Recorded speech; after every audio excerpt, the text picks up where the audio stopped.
So, no. You got all that. Wait a minute. I just realized. What's the title of this? Forge, Scary, True, Hunting, Horse. Where? What? Hunting. I thought it was something about pizza delivery. Okay.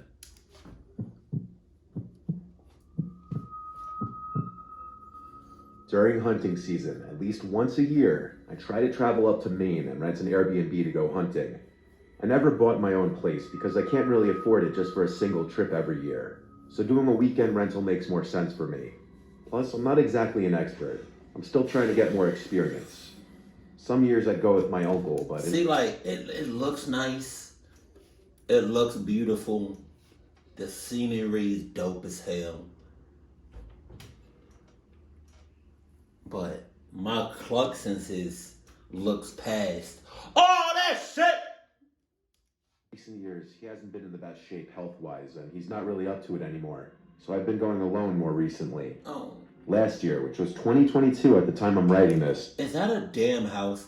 Hold on. Oh shit. Recently. Stop. Okay. This better not be no house. This right here better not be your house. I can't tell. But if that's a house, all it is. Oh my God. Last year, which was 2022 at the time I'm writing this, was the last season that I went hunting. It was November. The Airbnb I rented was near a national park. I arrived late on a Friday because I had to come home from work, get ready, then head out on the road trip. When I pulled up into the long stretch of private dirt road to get to the cabin-type Airbnb, it was pitch black outside, and it was dead silent too. This time of year, there's obviously no bugs or crickets left. So the nights are dead silent and dark up there, especially if the place you're staying is secluded like this one. I pulled up as close as I could to the cabin, and the owner told me the key would be hidden under the mat. Sure enough, it was there. I brought my 2 bags inside the cabin and unpacked my things onto the bed in the 1 bedroom. It was a very cozy cabin, and the owner already had the heat turned up for me, which was nice. Maine gets pretty cold up there in November. There was cable and Wi-Fi in this Airbnb, so I set an alarm to get an early start at dawn, which in my opinion is the best time to find deer or even moose if you're lucky. The next morning, I was up as soon as my alarm went off, and I was out in the woods in less than half an hour. Since this was foreign territory to me, I posted up behind a blowdown I found, some knocked over trees. Usually this would now be a waiting game, but I heard a man's voice call from behind me. I had a mini heart attack and turned around to see some... It's like... I expect them to do some dumb shit. Like turn around when you hear a random ass voice, but you in a secluded ass area. It's like I expect them to do some dumb shit. But it's just like, out of 10 videos, I would say like maybe 1, they wouldn't do as much dumb stuff as the other people in other stories. Because it doesn't make any sense. You're alone. Miles and miles and miles away from people. And you hear somebody behind you and you want to turn around. And with gray hair, but who looked like he was only 50. He was approaching me slowly. He said slowly in a very angry-sounding voice, "What the hell are you doing here?" I responded, "Excuse me?" He said, "Hunting is restricted here." I actually was unaware of this. And when I explained this to him, he said, "I watched you ride up here. You best leave the way you came." This scared me. I said, "What do you mean you watched me ride up here?" He told me he always sees people riding up to that cabin. Always out-of-town folk who come up here for the wrong reasons. So if that was the case, why not just put up signs to tell people not to hunt up here. You know? Why you see people all the time come up here for the wrong reasons, but you don't want to put up signs. Instead, you wait and watch mother cluckers come up here, get settled in, right? Hunt for 2-3 days, and then do some sus shit. Some creepy stuff. That's when you want to say some stuff? Not when they pulling up. Oh no, you want to wait 5 days. I apologized to him and told him I'd leave. I grabbed my things and started walking back the way I came. And when I looked behind me, the man was gone, out of sight. I walked back to the cabin, then took my car and drove to a different park that, according to some website, allowed hunting. I posted up there and had a failure of the first half of the day. Around midday, I went back to the cabin to just regroup and have a meal. But when I got back to the cabin, I found that the door was unlocked. I could have sworn I locked it before. When I got inside, I was almost positive certain things had been moved around, and the zipper to my bag was unzipped.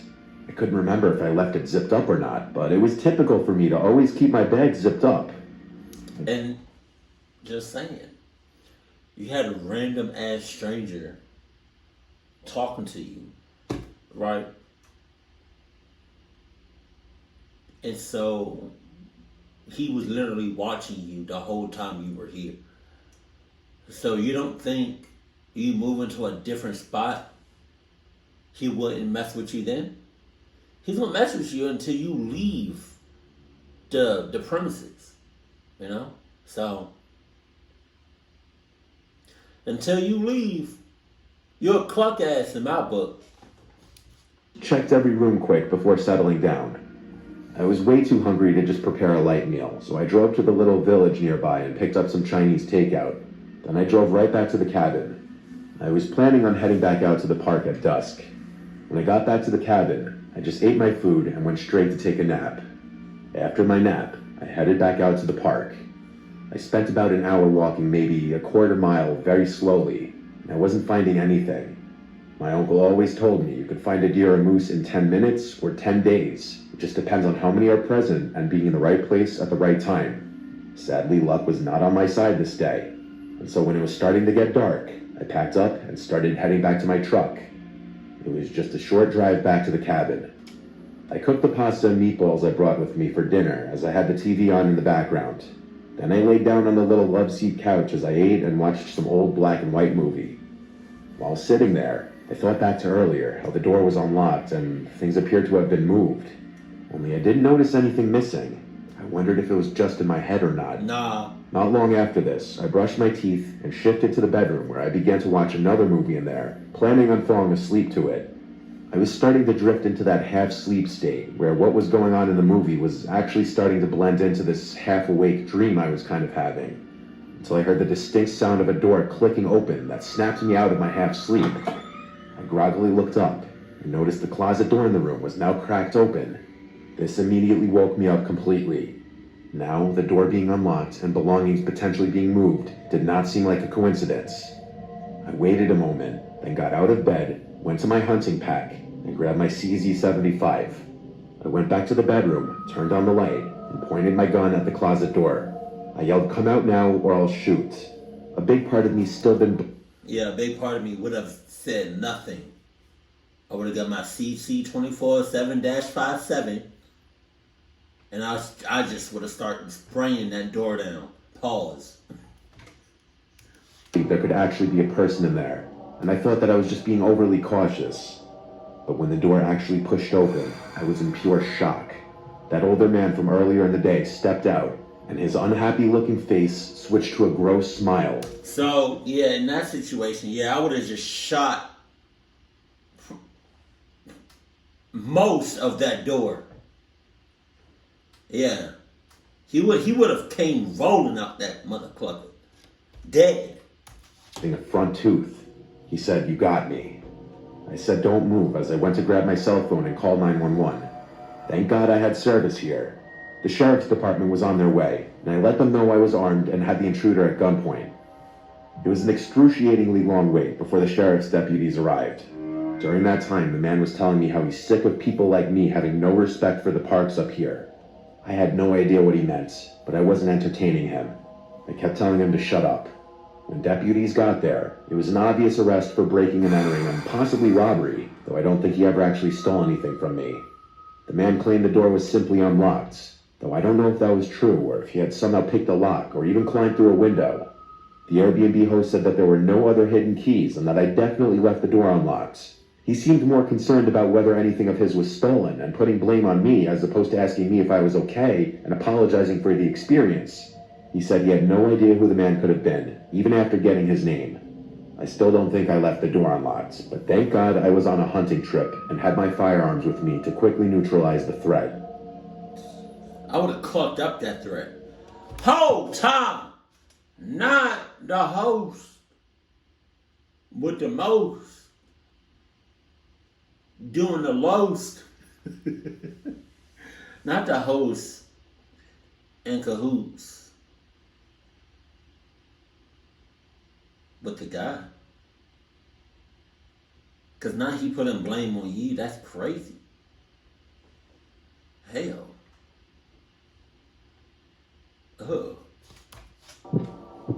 Emmanuel. I don't know how to say that.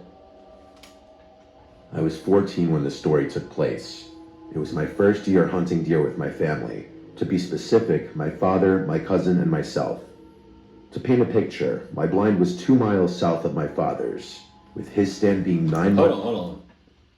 You can't just put up text and talk at the same time. Hold on.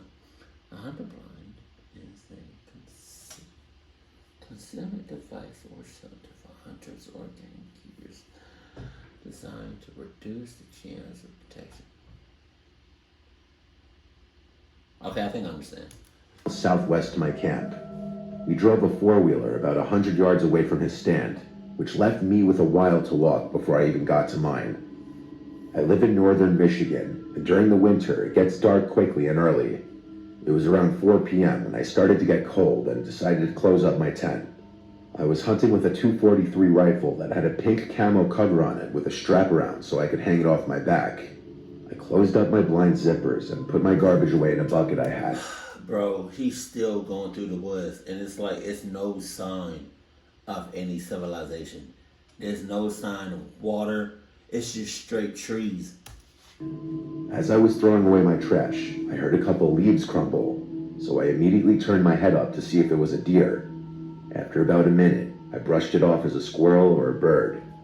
Disappointed, I closed my blind and headed to my father's.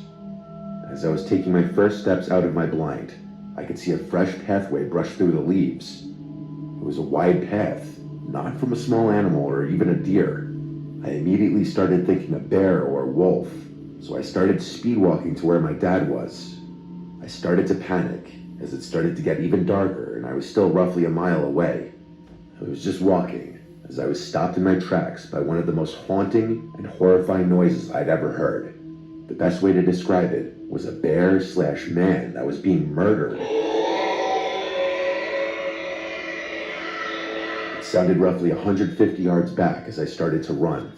I don't care if it was 150 feet, 150 kilometers, meters, centimeters. I don't give a damn.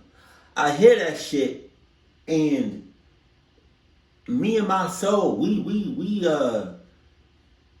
playing Can You Keep Up type of shit. We on that. Yeah. It's a racing game to the fucking finish. I'm sorry. A curse. To the clucking finish line. Like, I'm already speed walking. I hear that shit. My son come out my body talking about, you ready?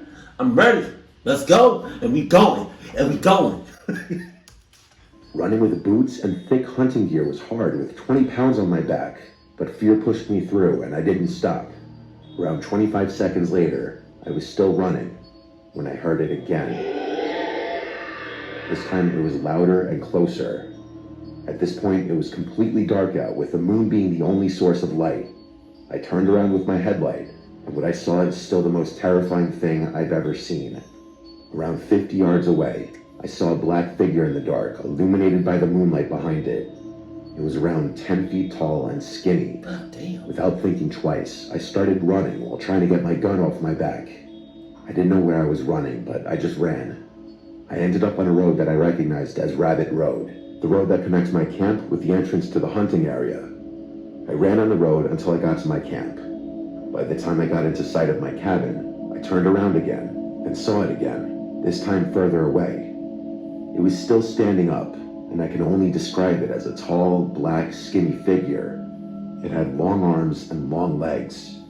As I got on my cabin steps, I threw up from exhaustion and continued to vomit for about a minute, as I later then passed out.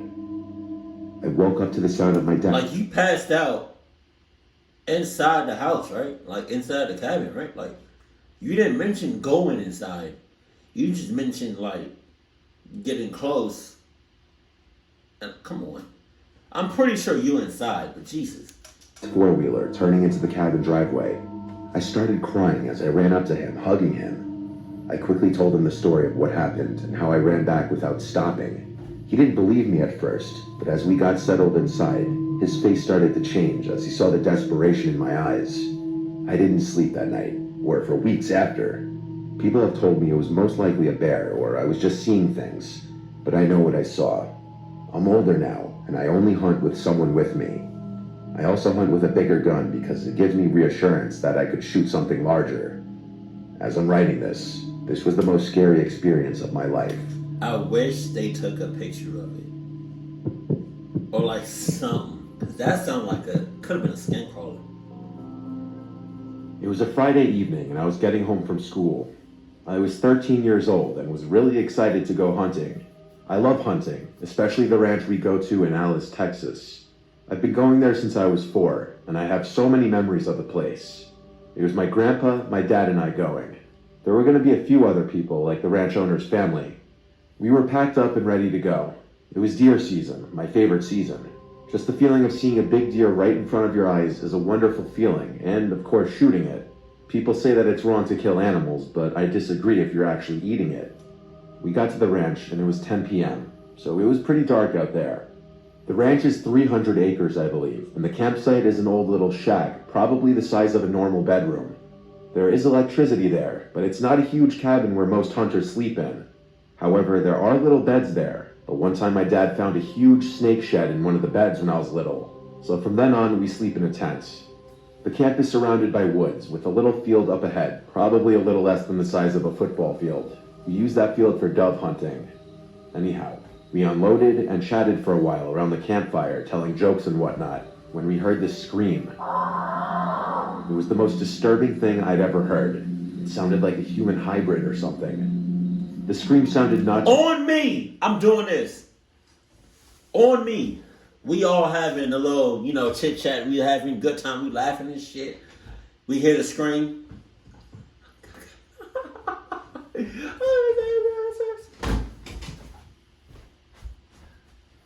Like, I'm leaving everything behind. And if you're not behind, if you're not behind while I'm running, tough.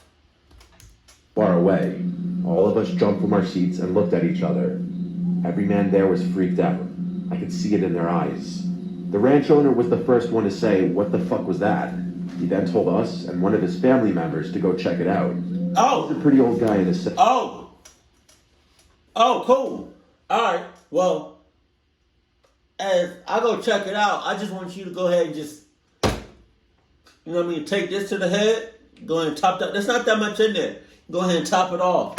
And I want to see you drink it too. Drink it first, and then I'm going to check it out. After you drink it, then I'm not going to check it out. I'm going to slap all shit out of you, and then I'm going to go back to somewhere safe. So that's why we went to go check it out. We took my grandpa's ATV and did a quick search around the perimeter, only to find nothing. I was still traumatized, and I was even scared to go in the blind by myself. As all hunters know, we have to wake up before dawn and get up into the blind to be unseen by the deer. I went to sleep in the tent with a gun right beside me. I woke up to the alarm and got ready. Speaking about deer, you would think as much as people hit deer, and deer get hit by cars, you would think over time, over some years, maybe decades or whatever, that they would slowly but surely develop peripheral vision. Because don't they have like tunnel vision? Like, I'm not too keen on deer, but like, isn't that one of the reasons why they get hit by cars so much? It's because like they don't have sensors, or like they don't have peripherals, so they can't see. You would think they would develop some sort of peripheral vision. Scared of being left alone in the dark, even though it was only an hour or two before dawn breaks. I was still petrified by the scream, and it still echoed in my mind today. My grandpa dropped me off at the blind with his ATV and left. My dad was already in his position. My grandpa's not a soft grandpa. He expects you to know it and do it. Him being him, he just left me in the dark, expecting me to find my way up to the blind myself. Hell no! So I began climbing up the ladder and began navigating with just my hands. I got into the blind and waited for the sun to peek out. 20 minutes passed and it was still dark out when I noticed something in the middle of the trail. I couldn't see well, so I thought it was the right time to use a night vision sight that my uncle had given me. I was excited, expecting a big deer, but when I put my eye into the sight, what I saw still haunts me today. I don't care if you believe me or not, but I was expecting a deer, only to find a person walking towards the woods. It was distorted looking, but had the same outline of a person. I don't know how it spotted me, but I saw it turn and face towards me. Now the night vision is not super clear, so I couldn't see its face, but I could see it was looking straight at me. Then what I heard next will stick with me for the rest of my life. It gave out the same exact blood-curdling scream as the night before, only louder. At that moment, I cannot describe the fear I felt. The word fear is not enough to describe how I felt. I managed to break free from whatever shock I was in, and managed to grab the .22 and started to fire the entire clip into the path it was standing in. I was still frightened, so I got my rifle and fired all the rounds into the path. When I looked back into the night vision, it was gone. I started to get texts and calls like crazy, mostly from my dad. I told him what happened, and he had heard it too, and so did my grandpa. We still go there to hunt, but it has not been the same peaceful hunt. Now when I hunt, I go with my dad, because I'm scared that thing might come back. I don't know what that thing was, but whatever it was, it survived 25 rounds from a .22 and 4 rounds from a .243. Because when we went to go check, there were no signs of blood or anything, not even footprints. I know it was still dark when I fired all those rounds, but I know for sure at least one of them had to hit whatever that thing was.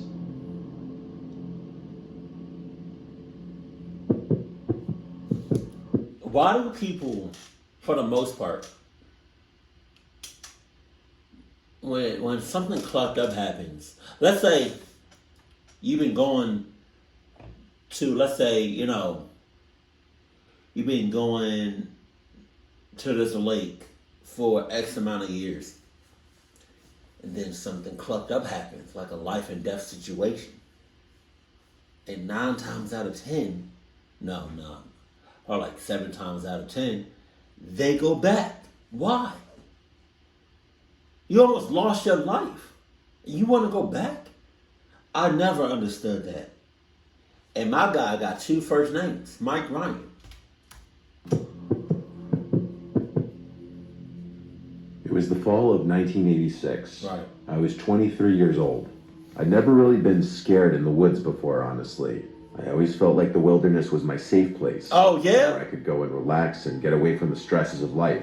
My ass. I've never seen a Bigfoot or skinwalker or any kind of boogeyman in the woods. As a lineman for a small town in West Kentucky, I have seen crazy.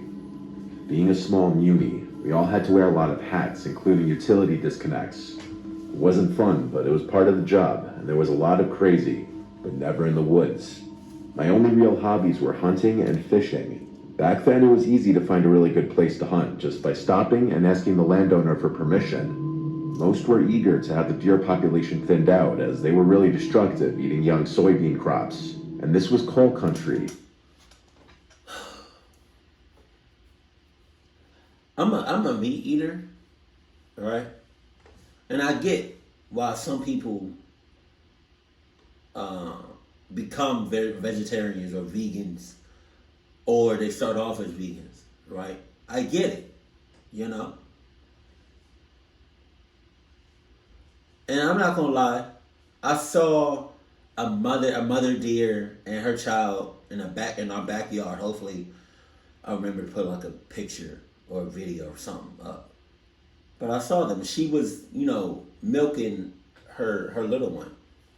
They look really, really cute, nice, all that peaceful animals. You know? But I think there's a difference in an animal. Like, we're animals. But, like, I think there's a difference between, like, a tiger or whatever, a lion, going after a deer and killing it versus a human having a gun and like just shooting it. Like, I get it, but hell, Jesus, man. God, they look so peaceful. And back in the 50s, there was a lot of strip mining that left a lot of land unusable for building and farming, so much of it was open for hunting. It was October 1986. Daylight savings time hadn't happened yet, and it was still daylight till just after 7 p.m. I left work at 4 and ran home to change into my camo. It was bow season in Kentucky, my favorite season. I was going to hunt in an area that was special to me. It was in an area we'll call Coon Ridge. Wow. This was a very remote area with broken farmland and wooded areas. After parking, I decided not to unload my three-wheeler and just walk the 3/4 of a mile to where I was going to hunt. I was using a Summit climbing stand, so I had to carry my stand and my bow, as well as my fanny pack with my knife and flashlight. I had to walk halfway around the cornfield. The corn had not been cut yet, so I stayed in the lane left by the farmers so that they could get their... Bro, you ever seen a cornfield in person? They're taller than your average person. Holy shit. ...equipment to the upper end of the field. The field was rectangular, and the upper end was a much higher elevation than the bottom, where I had to cross a creek with shin-deep water to enter the field. At the top of the field, the right-hand corner was where I was going to enter the woods. It was the highest point of the field. I had to pick my way through a thick blackberry thicket, but managed to find a game trail that led me through, and it finally opens into a hillside with large trees. After finding a tree suitable for my climbing stand, getting set up, and a little climb, I was ready to hunt. I love to watch nature. The deer hunting was just an excuse to be in the woods. As a lineman, I had no fear of climbing high, so I would get as high as I could. This time I was up around 20 feet before the canopy started blocking my view. It was around 5:30 when I was settled in my stand and had an arrow nocked. I regularly stayed in my permanent stands late as not to spook deer close by. I had added reflective tape along the trail to mark the way out. This made it easier to find my permanent stands at night. But this day, I was in my climbing stand in an area I hadn't been in that night. I was about to start down when I heard something walking, so I waited. It sounded like a deer in the thicket, but I never really could get a look at it. It was 8 o'clock and close to a full moon that night, so from my high vantage point, I could see pretty good in the woods, and I felt like I could still shoot up to 15 yards, but it was after shooting hours, so I started down. As I did, I could hear the loud crashing of a deer that must have spotted me moving like a sloth down the tree. On the ground, I quickly secured my stand and bow and looked in the direction of the way I came in. I turned on my flashlight. Now the woods look different at night in the dark, and downright foreign when you turn on your flashlight. It's not bad in a mature woods with no undergrowth, but I was walking into a thicket. I walked along the edge of the thicket for a while, trying to find the trail I came in on, but no luck. It was almost 9 o'clock now, and I was ready to get out, so I just started picking my way through the thicket, keeping the moon on my right shoulder, and finally I came out into the field about 25 yards from where I went in.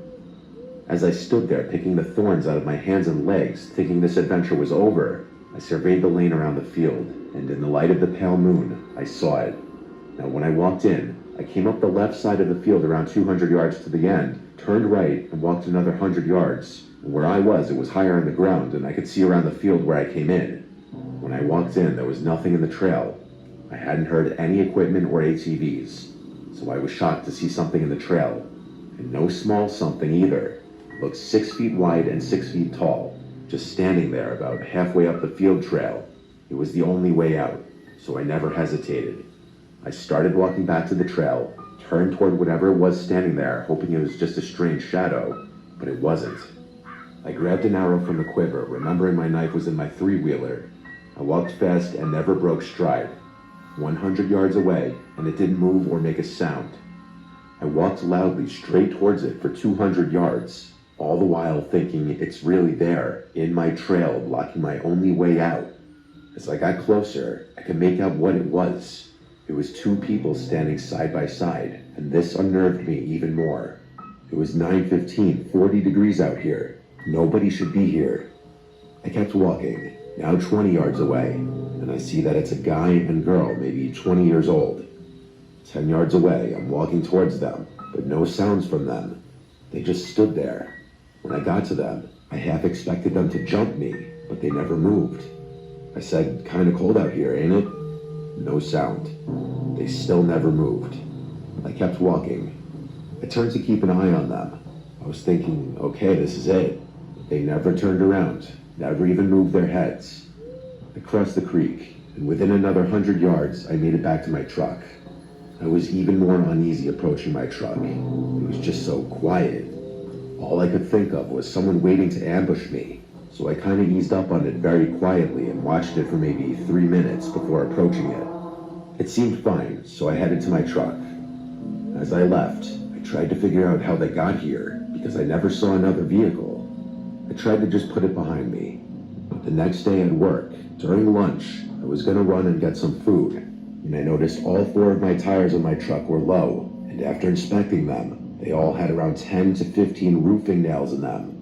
I had to put tubes in them to get home. Something odd was going on in those woods. Somebody most certainly did this to my tires while I was parked in them. Somebody or the people that you just passed? Those two creepy ass mother sus cluckers.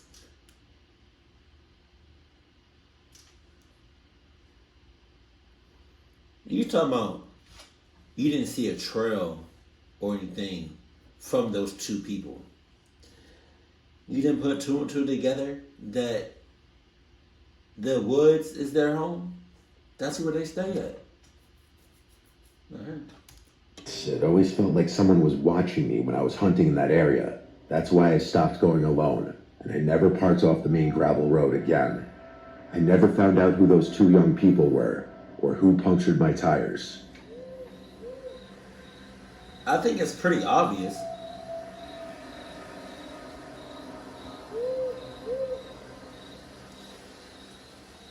When you're dealing with the woods, when you're dealing with the forest, what do you expect? Nothing to happen? Like, what do you expect? Like, just everything be sunshines and rainbows, dandelions and roses. You know, animals with the smiles on their faces. You know, antelope just hopping away, bunnies and shit. No, it's the goddamn woods. It's the woods. Just like the ocean, space,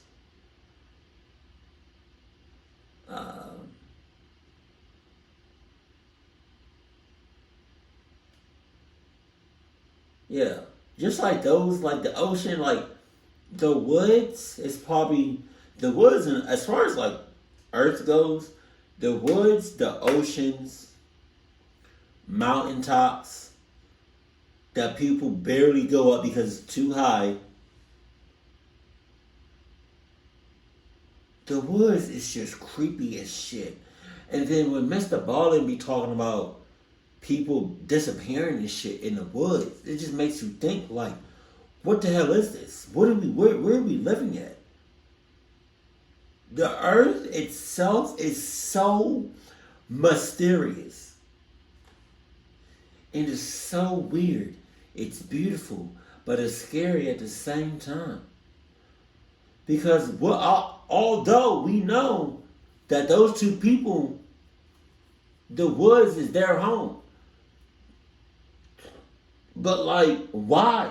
Where did y'all come from? Don't tell me y'all on some Tarzan shit and y'all just was like, y'all got either y'all was born here in the woods or y'all came to the woods at like, during like the infant stages, like the baby stages, and I got raised up by the animals.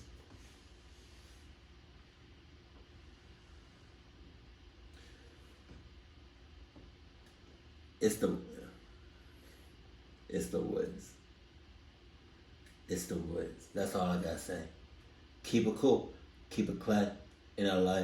Stay my